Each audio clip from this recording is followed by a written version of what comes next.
the first one to tell you to marry for money and not love. However, let me tell you something about the New York City housewives. Not one housewife have I met that before they stayed home to raise kids did not have a professional career.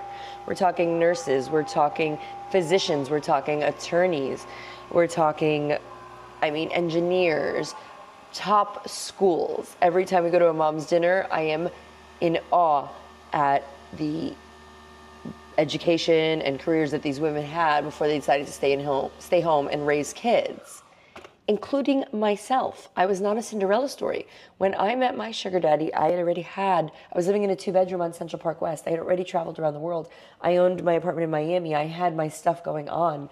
I wasn't a cocktail waitress. A side note, when I was a cocktail waitress married to an older man many, many years ago, he did not treat me with the same respect that I received when I was a successful adult. Nor would an ambitious, successful, on his way to being successful, average rich man that was looking for a healthy relationship have dated me if I were some yoga instructor that lived with 6 roommates and a walk-up flex. I keep telling you girls, these men do not want liabilities. And if you just want to do your Botox and wear mini dresses and don't really have a career, they know what you're looking for. In order to level up the type of man you want to date or marry, you have to level yourself up first, okay? Leveling yourself up will also level your standards up. You are working hard, making your own money, looking great, living in your own place, so you're obviously not going to allow a man in your life that doesn't have the same, if not higher standards. When I met my sugar daddy, he was very successful. I was successful, not as successful as him, but I was successful. And I wasn't going to date somebody under me. I wasn't, because I was already accustomed to giving myself a certain lifestyle. When I met him, he had his company and he was average rich, very successful. And we had a really nice life and a nice time, and he took me on vacations, but nowhere that I couldn't have taken myself. And I don't come from money, so I had to figure that all out on my own. The next question is, did I marry him for the love or the money? I need you to follow and stay tuned, because there's a part 2. There is only 4 ways to get rich, kid. 4, that's it. 1, inherit it. That ain't happening for you. 2, steal it. You do not have, my friend, the patience, the power, or quite honestly, the intellect to steal anything of substance and keep it so. 3, work really, really fucking hard. You learn, you fail, learn more, fail more, and don't let anyone outwork you.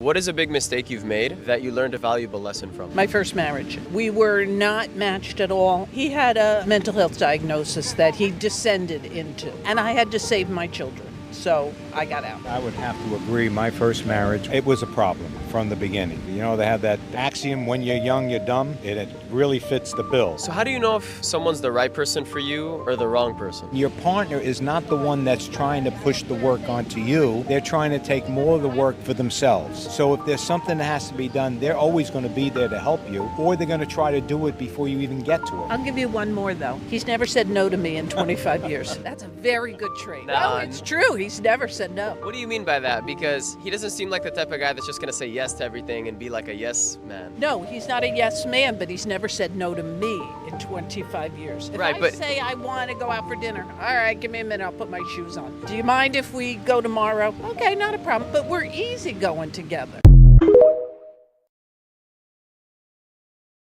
I do not recommend marriage and motherhood to any single childless woman at this point in time, and I say that as a happily married mother of 2 children. It is not safe for women in this country, nay, this world, to be in relationships with men and to have children. There are politicians who are actively trying to kill women by taking away their access to medically necessary care. They are letting women die on their watch, and they don't care. Then they want to take away no-fault divorce. They want to keep you in your unhappy, unsafe marriages, forcing you to have more babies while they simultaneously take away more rights. They don't have a workforce that is set up to benefit you. They don't have paid leave that is set up to benefit you. Every system is actively working against women and mothers in this country. It is not beneficial for them. It is not safe for them. Women are dying because they are unable to receive medically necessary care, because we have people in charge who don't know what they're talking about, who want to make Project 2025 a reality. They want to keep you in the home, they want to keep you uneducated, and they want to keep you making babies. And that's not safe for women. I cannot, in good conscience, sit here and tell a woman that she should get married to a man and have children. I won't do it. Go to school, get your degree, make your money, travel the world, get a solid group of friends, because this country isn't set up for women. It's going to take a long time for the tide to turn to a point where they actually hear us and they listen to us, but it's not right now. The reward does not outweigh the risk. The odds aren't in your favor, and the systems are actively stacked against you.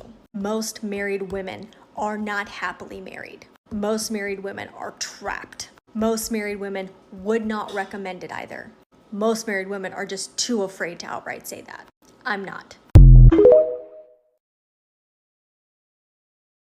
Okay, so I'm going to talk about what I've learned about happiness and how it's connected to discipline. How a lot of people, especially men, basically don't have a frontal lobe or a functioning one, because the assumption that, oh, your frontal lobe is developed at 25, therefore anyone over 25 should be mature. And especially for young women that are being approached by men in their 30s, assuming that a man in his 30s wants to be serious is like the most naive thing you could possibly think. We've all been there, but more and more I feel that men in their 30s are the least serious, okay? If you catch a man before his 30s and you're in a long-term relationship, usually the man will mature at a faster rate than a man that stays single between his late 20s and early 30s, because the men that stay single, if they develop their career more, then they have more resources and therefore more dating options available to them. It is unlikely that they will settle down in their early 30s. You need to catch them in their late 30s, early 40s, because they're also at like a physical peak in their late 20s, early 30s. Anyway, past the age of 25, I think it is very difficult to sustain a life of happiness and joy just off vibes, okay? Some people, when they're younger, have a naturally higher like base level for happiness, and usually they have like a very cheerful, easygoing demeanor, but nobody makes it out alive. Like, being a human being and just living in society, you're going to experience trauma whether you like it or not. And eventually you will have to confront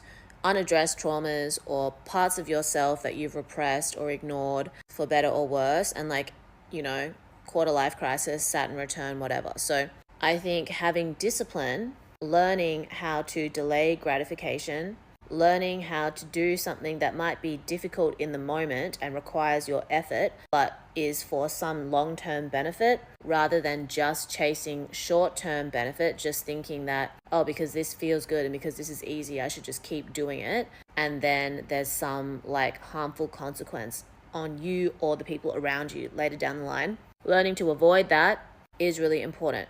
And discipline might be having like a mindful morning or evening routine, managing your time on social media, managing alcohol consumption, drug consumption, smoking, learning to regulate your emotions through meditation, mindfulness practices, thought dumping, journaling. These are examples of things that have helped me a lot, like participating in physical activity, like just finding an activity that you enjoy doing. And especially for women, not just because you want to lose weight, or for men because you want to get ripped, like just do something you enjoy and you have fun doing. That will directly and indirectly contribute to your joy.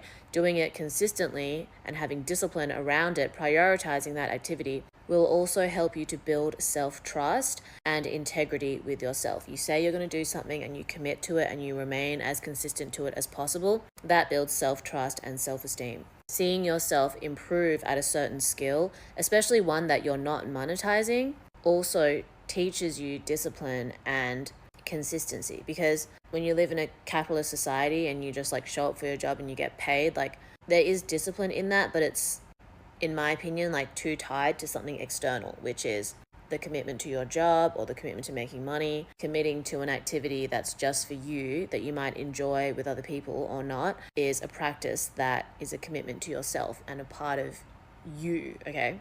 Because I have gone in and out of friendships with men over the last few years in my attempt to like humanize men and my naive assumption that women and men can be friends, I've noticed that a lot of men have like really fucked their frontal lobe, okay? From excessive drinking or smoking, drug use, porn addiction, sex addiction, social media addiction, gaming addiction, whatever it is. Like, they are actually living in a totally different reality because their brain is like not able to make long-term calculations, and they are constantly chasing dopamine. If you are a woman or a person that can exercise a slightly more consistent level of discipline, you will find it very difficult to relate long-term to people that just live in like a dopamine chasing cycle. I recently had someone in my industry underestimate my ability to perform 2 nights in a row because I'm a DJ, and like if I DJ clubs on the weekend, it's like Friday you're out late and then Saturday you're out late again. He tried to make some excuse about how I wouldn't be able to play 2 nights in a row because his experience means that he's really tired, or it's really difficult to play 2 days in a row. But I'm like, I DJ sober, okay? That's why I can perform 4 days in a row if I need to, and I have, and then go on to like a 2-day photo shoot. I'm not 10 shots and 2 bottles deep every time I DJ because I'm a professional.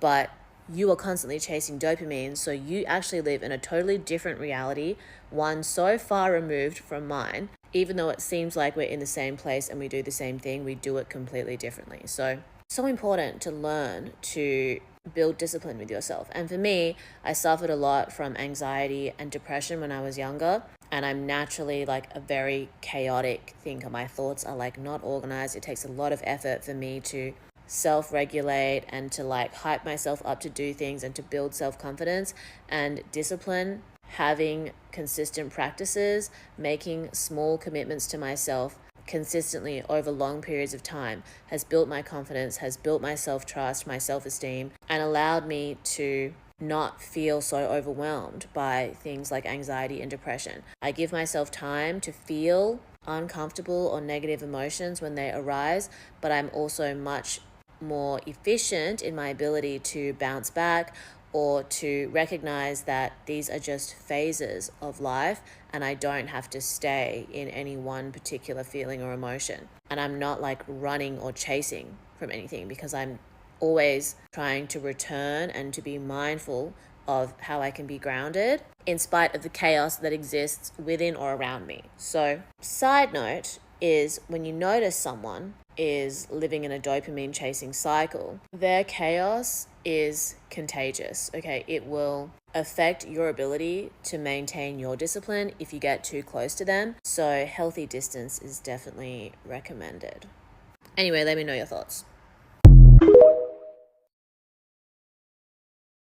If you're in your early or mid-20s, this is the career advice you need to hear. I'm going to tell you what's worked for me. I'm 29 now. I'm not dirty 30 yet.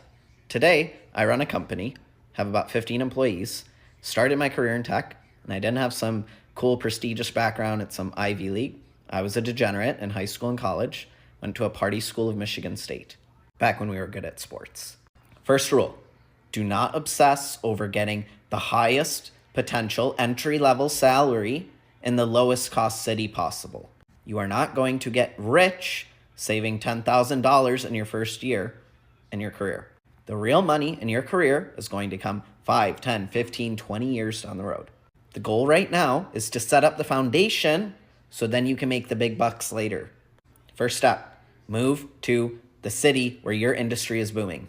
New York City for finance, Hollywood for acting, San Francisco for tech. This city is going to cost a lot. You're not going to save much. That is okay. Remember, that is not the goal right now. Right now, you are learning how the best in your industry do work. You are building a killer network. You are experimenting, trying different types of roles. You are playing in industries that are growing exponentially. Don't be in the newspaper industry. The reason this is important is because the scorecard, the scoreboard, when you are young in your career, is not your savings account. It is how quickly you are learning. It is the quality of opportunities that are being offered to you, and it's the level of network you are building. In your career, your income is not going to look like this. It's going to look like this. If you don't have a ton of experience and you want to do this, try tech sales. You don't need prior experience to get in these roles. You can get a job, entry level, paying in the range of 70 to 110K. Perform well in a year or two, you can start making 120 to 180K. Continue to perform well, in another year or two, you can bump into the 200 and 350 range. Then once you've set this foundation of skills, opportunities, network, then you can go remote, especially in tech. You don't have to be a genius to do this. This is what myself and thousands of people who move to these tech hubs do every single year. We wanted to be in tech, but we didn't want to learn how to code. If you want help doing that, we can make it happen for you in under 60 days. I can guarantee if you listen to what I'm about to tell you and you implement it, you will have a much better upcoming week. Don't believe me? Go look in all of the comments of my videos. So let's go. This is some of the external work that I need you to do. Instead of looking at more Black Friday shopping and whatnot, this is what needs to be done immediately. You need to get your annual exam done. If you're a woman, you need to go get a pap smear. You need to get your blood work drawn to see if there's any imbalances in your body. You need more sunlight. So this means like soaking in sunlight every single day to get that vitamin D if you live in an area where you don't have enough. You need to be drinking water. A lot of us are working remotely or we're at the office and we're like, oh, we don't want to keep going to the bathroom. You're not drinking enough water. Humans can only survive 3 to 7 days without water. So it is essential for life. You know how we talk about what you need versus what you want? I don't care if you want water, you need water. So start drinking more. So many times we have a headache and blah, blah is happening and it's because we're dehydrated. I need you to start looking at your screen time. We don't look at it because we don't want to be held accountable. It all comes down to that. This is a reality check. Look at your screen time. Where are you spending your time? Who are you spending your time with? Who is your inner circle? Who are you giving your time to? Your time is currency. I need you to value your time. If you are on the phone, gossiping with people and wasting your time and out and about doing nothing, you have no value for your time. You need to really own that. And then what you consume, you also start becoming. So what does your For You page look like? If it looks like this, what you're watching right now, then clearly you're on the right path. Because I'm telling you how to save money. I'm not selling you anything. There's no course I'm selling you. There's no product I'm selling you. I'm not telling you to swipe up. I'm not telling you to run, don't walk. I'm giving you all of this for free. For myself, it took 33 years to learn it. So I would soak every bit in. Because guess what? If you even imply one thing I said today, you will be feeling a lot better. As usual, before we end, let me tell you things you don't need in your life. You don't need toxic friends. You don't need a new lip combo. If you have a winter jacket or a winter coat, you don't need more. You don't need more layered jewelry. The fake jewelry tarnishes. It goes bad. Why are you doing that? Get one, but get good. Invest in quality over quantity. You don't need more blazers. You also don't need judgments from other people. If you didn't ask for their advice, you don't need to take it. If someone is treating you inappropriately or saying things you don't like, you can tell them like, no, I don't feel comfortable. This feels weird. This feels strange. Please stop. You need to be confident this week. If you've been thinking about posting a TikTok, this is the time to do it. Nobody cares. Like no one is sending your videos to each other, and even if they are, who gives a shit? Post your content. You will be getting paid before you know it. If you are someone who has been wanting to post on TikTok or social media and you're not doing it, you're only doing disservice to yourself. Nobody cares what someone else thinks. We're going into 2025. Wake up. Like this actually makes me mad. Because why do you guys care about what others think? Who are they? Who are they in your life? What type of role do you play? Because I guarantee you, your mom, your dad, your sister, your brother, your husband, your kids are not making fun of you. So who else matters? Like really? Okay, bye.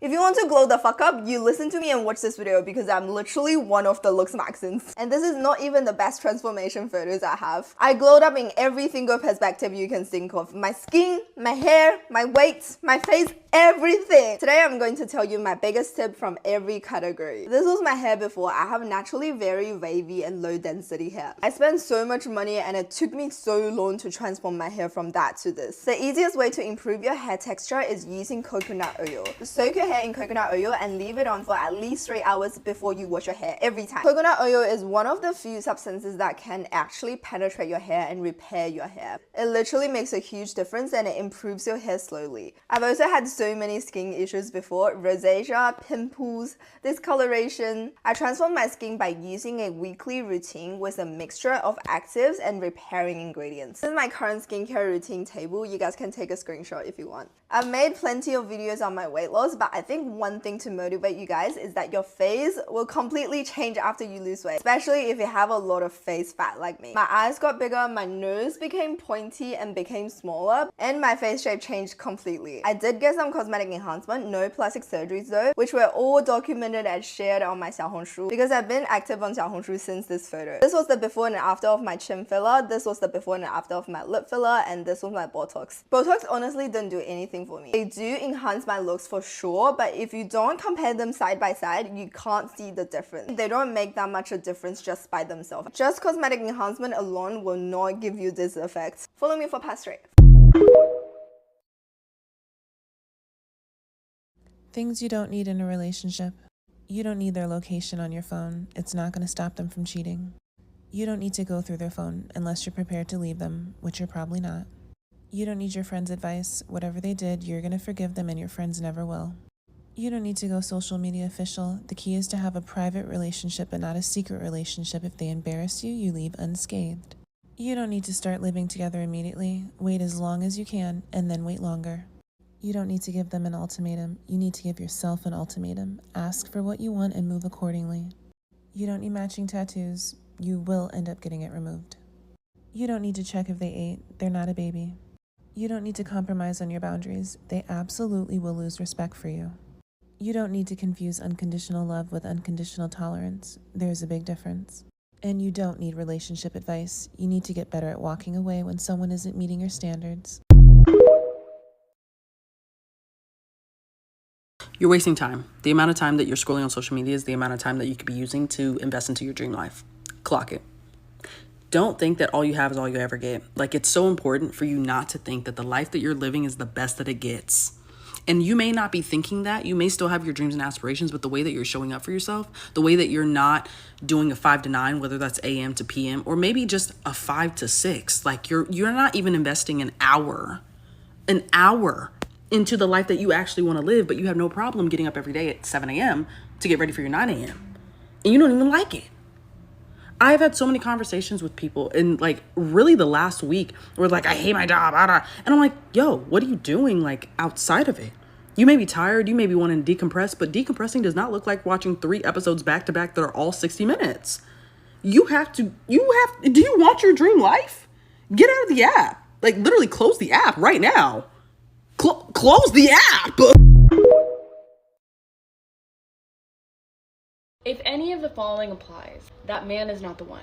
Part 2. For starters, if you are making timelines, like if he doesn't do this by this date and this time, then he's done. It is already done before it ever started. You are unconsciously looking for your way out. You just want to feel better and validated by the choices that you make. You don't have to do that. You can walk away whenever. Number 2, if all of your friends and family do not like the person that you're with, or if they don't like who you are when you're around that person, that is not your person. Because listen, your friends and family have your best interests at heart. They want what's best for you. They're speaking up and saying that they don't like this person or they don't like who you are around this person. That is a major red flag. Sometimes we get into a relationship and we put our rose-colored glasses on and think that everything is fine and dandy, but we refuse to see the red flags that are clearly right in front of our faces that our friends and family from the outside are able to see much clearer. 3, if he says he's busy but then doesn't follow up with, but I'm free around this time or this day, or let me check my schedule. If he doesn't get back to you with another proposed time and he just says that he's busy, leave that man alone. That is not your man. And lastly, if you are making a pros and cons list of all the things that he's doing right, all the things that you love about him, and then all of the things that you could do without and things that you are not happy about, take that as your sign that you need to get out. You're not with the right person. The right person, you won't even have to think about making a pros and cons list. It will just feel right and you will know. The people that are not afraid to do things by themselves are really the people that are experiencing life and really living it to the fullest. And they're the ones that you'll catch on social media or whatever, and you're like, what are they doing in another country? Or what are they doing over there? Like, what just happened? And it's because they don't wait for people anymore. Okay, they're tired of telling people their plans and nobody comes through or everybody falls through. They're like, screw it, I'm gonna do me. Okay, and maybe I'll share this with my friends and say, hey, I'm doing this. If you want to come. But they're not waiting for people to make their plans. They're just doing it regardless of those people come or not. not. And it really takes a special kind of person that's fearless, okay? Because yeah, people are scared to do things by themselves. People are scared to just go out to the store, to dinner, whatever, by themselves, okay? And so going to another country or traveling or just doing anything by yourself, it really takes a special kind of person that's like, I know I might be a little bit scared, or there is a lot of what ifs, or what if this happens, or whatever, but they're like, I'm pushing through all that because I really want to do this, and if I continue to wait around for people, I'm never going to do the things I want.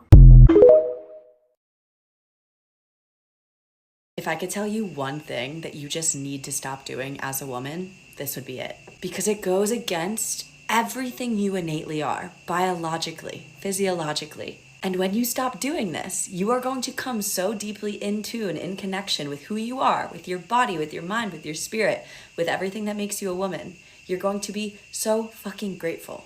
And it is this. You need to stop living your life like you have a man's 24-hour hormonal cycle. And you need to start living your life like you have a 28 to 32 day menstrual cycle like the woman you are. Now, what does this mean for you?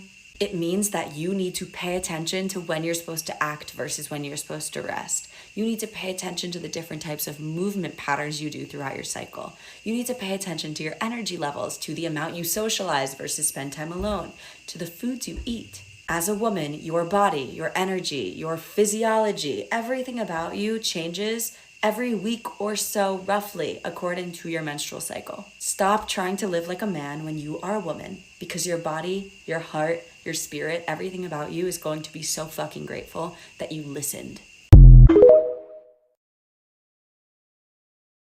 Just a reminder to say that men don't pick the woman who did so much for him. If you are going to get on the train talking about, look, I did so much for you, I looked after your children, I helped you build your business, I clean the house every day, I do so much for you, A, B, C, D, E, F, G, don't bother.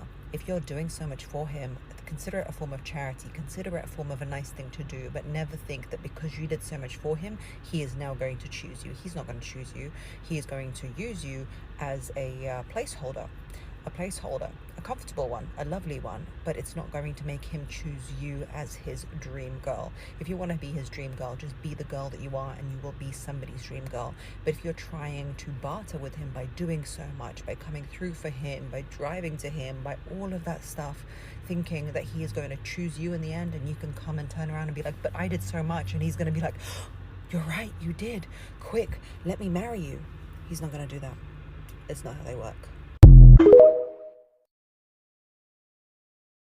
Your most attractive self is always going to be the version of you that's not trying to attract anything. If you're the smartest person in the room, you're in the wrong room. Figure out how to get comfortable being alone. Stop vaping. Nothing outside of yourself can bless or deny you unless you give it the power to do so. If someone's not putting an effort with you, it's because they don't want to put an effort with you. If you're spending hours thinking and talking about boys, you're not busy enough. Having hobbies that you do consistently will change your life. Wear whatever you want. The most attractive thing you can wear is clothes that fit. You'll feel your prettiest when you're not obsessing over feeling pretty. You'll feel your ugliest when you're obsessing over feeling pretty. If you want to be successful, you have to surround yourself with successful people. Stop getting on your phone in the morning. Try to eat at least one meal a day with no distractions. Power isn't about how much control you have over other people. It's about how much control you have over yourself. If you wouldn't say it to a friend, don't say it to yourself. Wear a little more makeup than normal if you're going to take photos. You have 2 ears and 1 mouth, so listen more than you speak. Don't talk shit in public. You can always endure much more than you think you can. I know what I'm bringing to the table, and I'm not afraid of eating alone. Then who did you set the table for? I set it for myself. I mean, if someone worthy comes along, cool. If not, I'm still enjoying the meal, that's for sure. That's wise, but is the meal really fulfilling if you're thinking and staring at empty chairs? No, I don't care about those chairs. It's like saying you don't mind the rain, but you still check the weather hoping it will be sunny. I get what you're saying, but it's more like hoping for sunshine while still enjoying the rain when it happens. Girl, I get it. I'm just saying it still seems like you prefer one over the other, and that's fine, right? Yeah, I guess it's normal to prefer sunshine, but if it doesn't come, I'm still good with what I've got. If that's the case, I love that for you, but it's okay also to not be okay with what you've got. I'm sure you dreamt of having a relationship or a group of friends, and it's okay to mourn unrealized expectations or your loss of idealism, you know. Honestly, I try to not to dwell on it too much. I mean, I focus on what I can control at the end of the day. but it still seems like you're trying to hide the fact you want sunshine behind not minding the rain. Like you still prefer one over the other. Acknowledging these feelings doesn't mean you're not content. It just means you're human with hopes and desires that sometimes go unfulfilled. Grieve that, and something tells me that the rain will clear up and sunshine will come right out. I don't see how being sad and depressed is going to help me with anything, to be honest. So, well, if you're standing in the rain pretending it's not wet, you might never realize you're soaked. Ignoring the storm doesn't stop it from drenching you. Acknowledging it is how you dry off. But sometimes it's easier to ignore the rain and focus on the good things. Distracting yourself is tempting, but if you never dry off, you'll catch a cold, and it will affect everyone at the table, including you, especially since you're always there and you will never heal from that cold. Then what should I do? Well, instead of saying you know what you bring to the table and you're not afraid of eating alone, say it's scary to eat on my own, yet I'm brave to do it every day as an act of self-love. Now, do you feel a difference? Yes. I feel more genuine saying that, as if I don't have to put on a front. I can just be myself with rain and hopes for sunshine. And checkmate, by the way.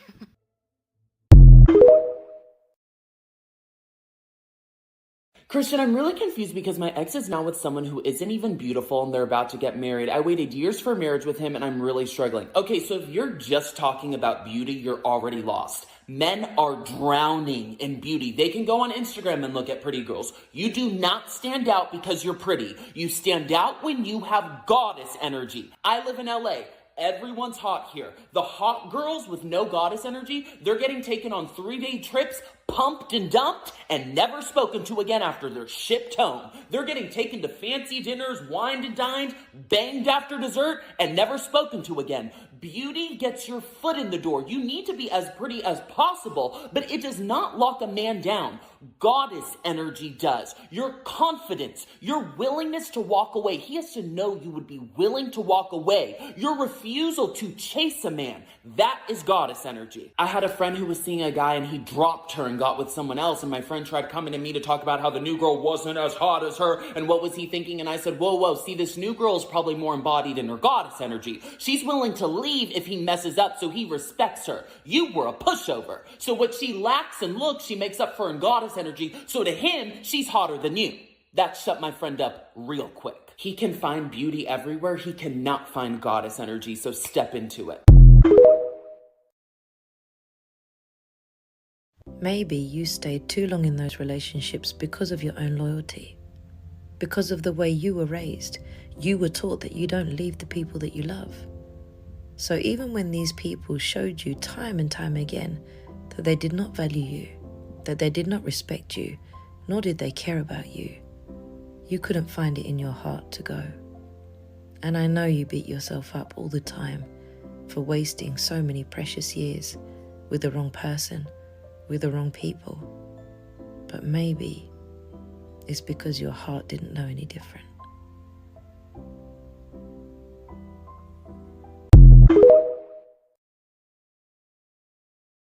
If I could go back and give my younger self breakup advice, especially when it was fresh and I was deeply heartbroken, this is what I would say. Step 1, non-negotiable, hit the block button. There are really only 2 reasons that you would make the excuse not to block him. 1, you're hoping that you get back together. You are not, and you shouldn't. Excuse number 2, you just straight up want to torture yourself, and we've done that enough by staying in the relationship. Now, to prepare yourself for what's to come, it's gonna hurt. I know it already does, but there are going to be days where it feels even more like rock bottom. And it might even feel like withdrawal. All of these emotions are really real, but they are not to be trusted. And in the process of this breakup, you're gonna have to try pretty much every single day to let the feelings in, observe them, try to figure out where they're coming from, and then let them go. Because here's what's gonna happen. You're gonna have a slew of really fucking bad days. And then randomly, seemingly out of the blue, you're gonna have a day where you feel kind of okay. And then the day after that, you won't be able to get out of bed. And then maybe the day after that, you'll feel sick of feeling that way and you'll drag your ass out of bed. And for the next 48 hours, you'll feel like you're coming back to yourself. And maybe life is worth living. And then again, seemingly randomly, you'll wake up the next day and you'll feel just okay. And that pattern of randomness will continue for weeks and months, really just as long as it takes. And you're just gonna have to remind yourself that healing is not linear. Even more so, if you want to speed up the process, it's going to get even more uncomfortable because you're going to have to face your own culpability. You're going to have to take stock of how you got here, how the relationship changed you, and which patterns you still need to break. Because even if he's a piece of shit, which he is, this is not his story. It is yours, and these are your standards and boundaries to set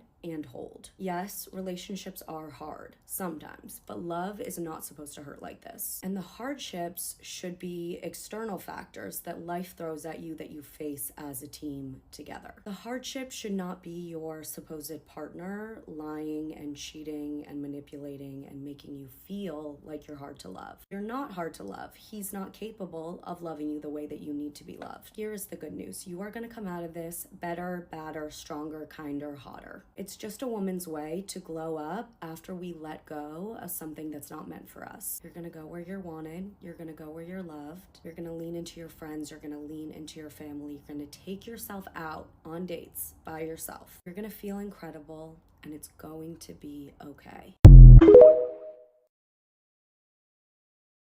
If any of the following apply, he's probably not the one for you. Starting with number 1, if you give him a minor problem and he doesn't try to solve it, that's not your man.